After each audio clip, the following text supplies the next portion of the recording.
Hi, fourth graders. Back with a couple more chapters of our book for you. So we're on chapter 7.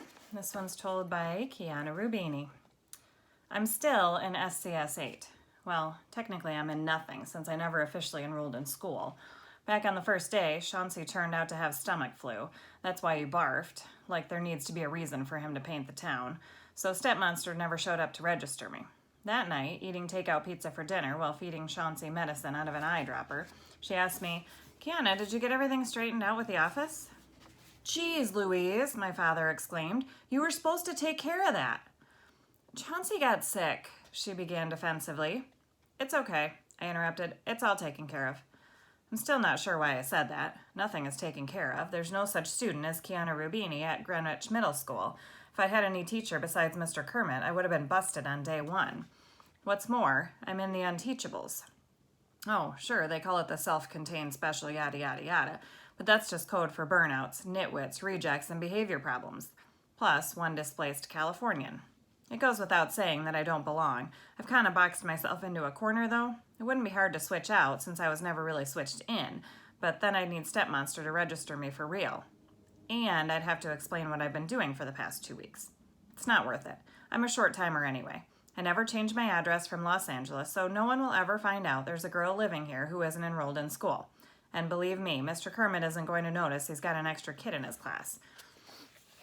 Most of the time, he doesn't even notice he's got a class. I'm not learning anything, but even if I was in genius classes, I don't think there's much this one-horse town can teach me in 2 months. Could be even less. Mom says her movie is going really well, which means I could be back in California even sooner than expected. Fingers and toes crossed.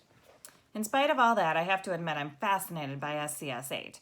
It's not a good class, not even close. It's kind of an interesting one, though. I always assume that kids who end up in programs like that are just plain dumb. Not this bunch. They have quirks, sure, but unteachable? I don't see what's so terrible about them that they can't be with everybody else. Well, maybe Aldo. Anybody who can get that mad at a locker and all that? Still, when I look into all those eyes, which are green, by the way, I see a person who doesn't want to be so angry. Anyway, if the kids are a little strange, they're not half as strange as their teacher. I use the word teacher very loosely. That's another problem I have about calling them the Unteachables. How can the school know they're unteachable if nobody ever tries to teach them? It's been 2 weeks and Mr. Kermit hasn't taught anything yet. He barely even speaks. He doesn't like kids, and he doesn't seem too fond of other adults either. Yet, there's something cool about him, too. Nothing throws him, except maybe vuvuzelas. Anybody could put out a trash can bonfire with a cup of coffee and never mention it must have ice water in his veins, even by LA standards. And just when you think you've got him figured out, something new about him comes out, like his secret past with Miss Fountain's mother, or when he fought like a tiger to get Barnstorm included in the pep rally. Now Barnstorm is fully reinstated to the Golden Eagles. He even stands on the sidelines at football games, leaning on his crutches and dispensing advice to the players. He has Mr. Kermit to thank for that. One day, Barnstorm is off at a team meeting when Miss Fountain pokes her head into the room. Mr. Kermit, she calls, my group is about to have circle time, and we were wondering if you and your students might like to join us. Circle time? He repeats, mystified. I stare at our teacher. How could anybody in the school business never have heard about circle time? You know, I explain, like the little kids do. It's not just for little kids, Miss Fountain corrects. It's for everybody. Positive reinforcement is something you never outgrow. Think of how much better our world would be if national leaders would only sit in a circle and be kind and civil to one another. So we all troop over to room 115, and let me tell you, that class doesn't look too thrilled to see us coming in the door. They're 7th graders, only a year younger than us, but it's a major year for growth spurts, so they seem a lot punier. Plus, we have a reputation. That was obvious from the VIP seats they gave us at the pep rally, and how quickly we got thrown out at the first sign of trouble. Miss Fountain's students are intimidated by all of us, so you can imagine how they feel about Elaine, the subject of school legends about force-feeding people pages of their own textbooks and pounding them with uprooted ficus trees. Plus, she covers literally 30 degrees of the whole circle. There really is a circle, marked off with yellow tape on the floor. In the middle is a smiley face, also in yellow tape. If my friends in LA could see me now, on second thought, God forbid. Kid drivers, Unteachables, and now this? Greenwich sure is some town. Mr. Kermit doesn't want to sit on the floor with the kids, but Miss Fountain does it, so he has to do it too. There's a lot of groaning as he lowers himself down, and a crack that might be from a hip joint. He balances the bucket of coffee precariously on his lap. The room is like an overgrown kindergarten class. Bright colors blaze from every wall. There are class lists with multicolored stars awarded. Every single piece of information comes in a voice bubble emerging from the mouth of a happy cartoon animal. Susie the science snake and Harvey the hall pass hippo. I'd probably like it if I was about Chauncey's age. Mateo does like it. He lives his life through fictional characters anyway. He lingers in front of the big posters, drinking in the details of the vibrant caricatures. Mr. Kermit has to order him to take a seat on the circle. Miss Fountain even has a real animal in a glass terrarium in the corner of the room under a sign proclaiming him to be Vladimir. It's some kind of lizard about 8 inches long. A miniature Gorn, Mateo blurts. He's a gecko, a 7th grader corrects. Parker snaps his fingers, like that lizard from the TV commercials. He's a gold dust day gecko, Miss Fountain explains. You can tell by the flecks of yellow in his scales. Gorns are from Star Trek, Mateo supplies, although nobody asks for an explanation. They're a reptilian race from Tau Lacerte, 9, advanced enough to have mastered space travel. A loud snicker comes from one of the 7th graders. Class, let's welcome our new friends to the circle, Miss Fountain announces. Who has a compliment to offer? Somebody's feet stink, Aldo complains.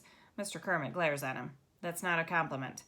Yeah, I know, Aldo concedes, but something smells pretty ripe around here. Maybe it's the Gorn cage, Mateo puts in. A compliment, Miss Fountain goes on, as if no one else has spoken, is a positive comment, a well done to make people feel good about themselves. Try again, Aldo.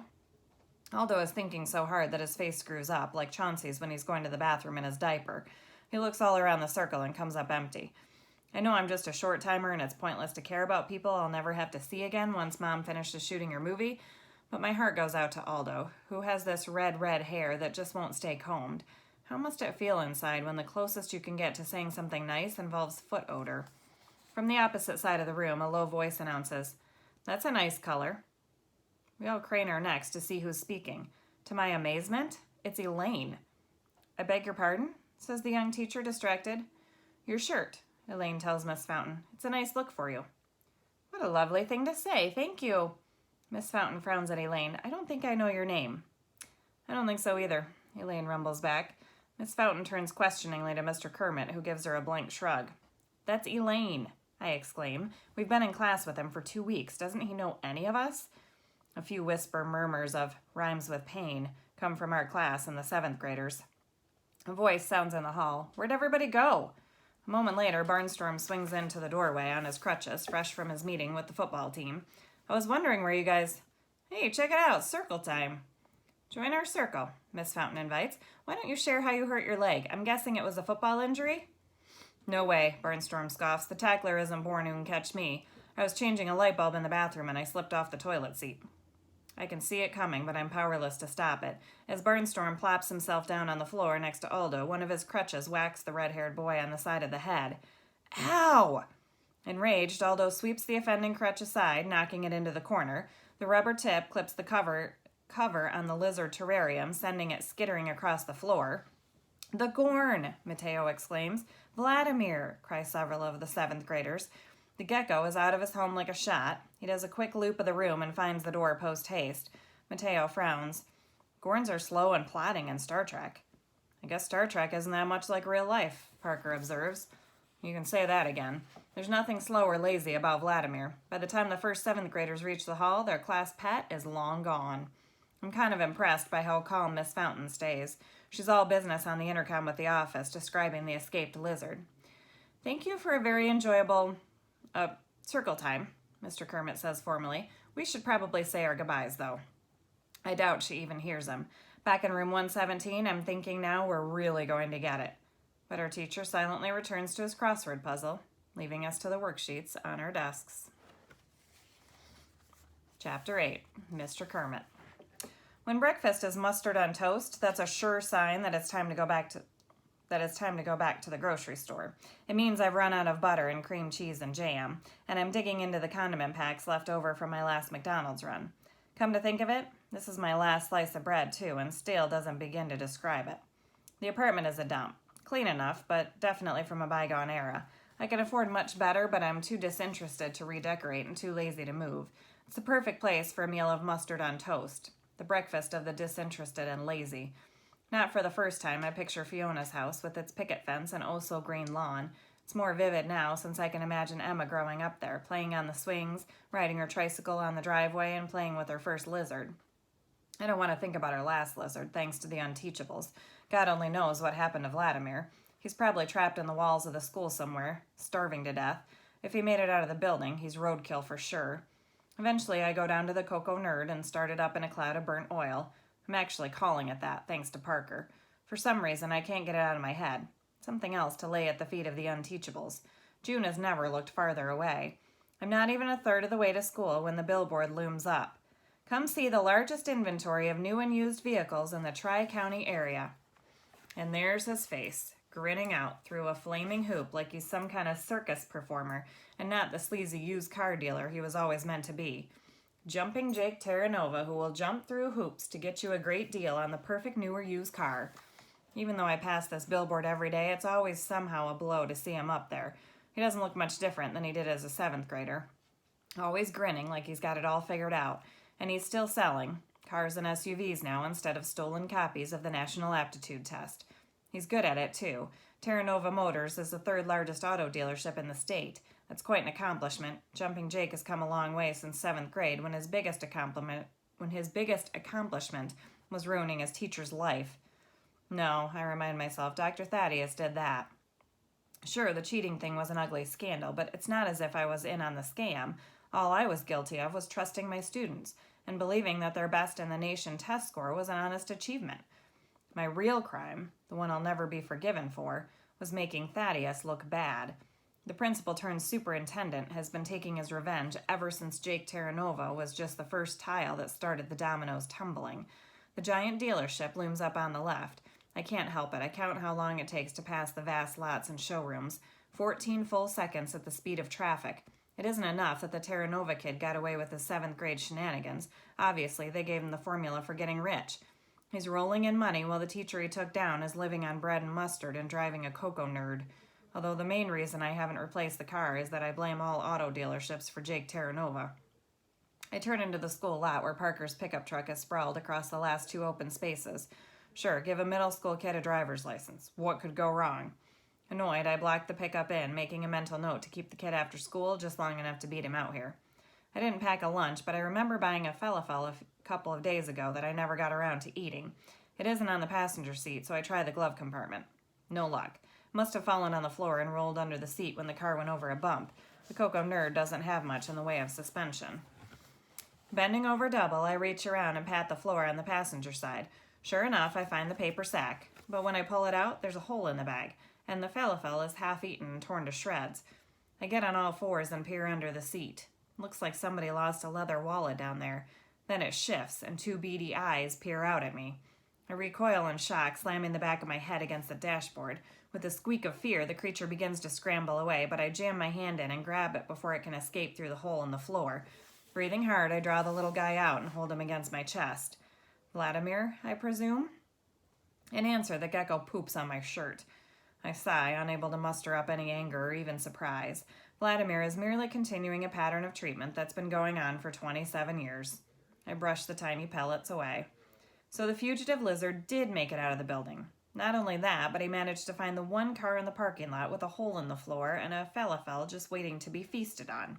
And he's been here for the past 18 hours, safe and sound, while the custodians scoured the school, listening to every wall with stethoscopes. Still toting the little beast, I get out of the car. I hold on pretty tight at first, but relax when I realize Vladimir isn't going anywhere. Why should he? He's eating the rest of my lunch as we enter the school. I'm actually looking forward to restoring Vladimir to his rightful owner. True, that's dangerously close to caring, but Emma is almost like my daughter from an alternate universe, her being Fiona's kid. The young teacher already thinks my class is a horde of barbarians, mostly because they are. This might get her to consider the possibility that I'm not to blame for it. As I approach room 115, her voice stops me in my tracks. I know teachers get burned out, Mom, but this is different. He's barely even alive. I teach right next door to him. He doesn't open his mouth all day. Those poor kids are going to learn nothing because nobody's there to teach them. It's such a shame. I back up a step. She's stalking around the room, updating her bulletin boards with gold stars, holding her phone to her ear with one hunched shoulder. What she's saying hurts all the more because of who she's saying it to. A surge of resentment. What does Emma Fountain know about being burned out? She's barely older than the students. She thinks giving middle schoolers gold stars and class pets and lecturing them about being bucket fillers is education. How long has she been teaching? 10 minutes? The first time she tried to take on the Unteachables, they laid waste to her circle and released her lizard to the four winds.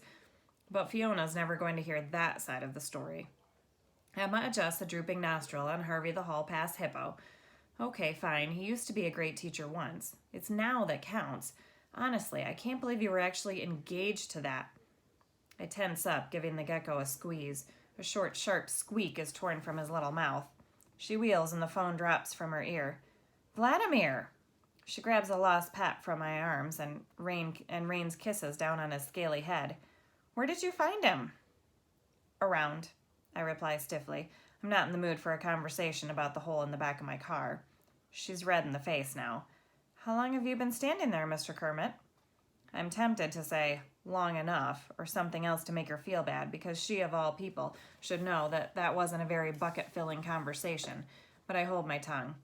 This used to be my favorite part of the day. When the students haven't come yet to ruin it, it's usually downhill from there. My dramatic exit is spoiled by a small mustard burp as breakfast climbs a little higher up the back of my throat. I need coffee. I cheer myself by picturing the toilet bowl on the shelf in the faculty lounge, dwarfing all the lesser mugs. That's it for today, friends. I'll have more for you tomorrow. Bye.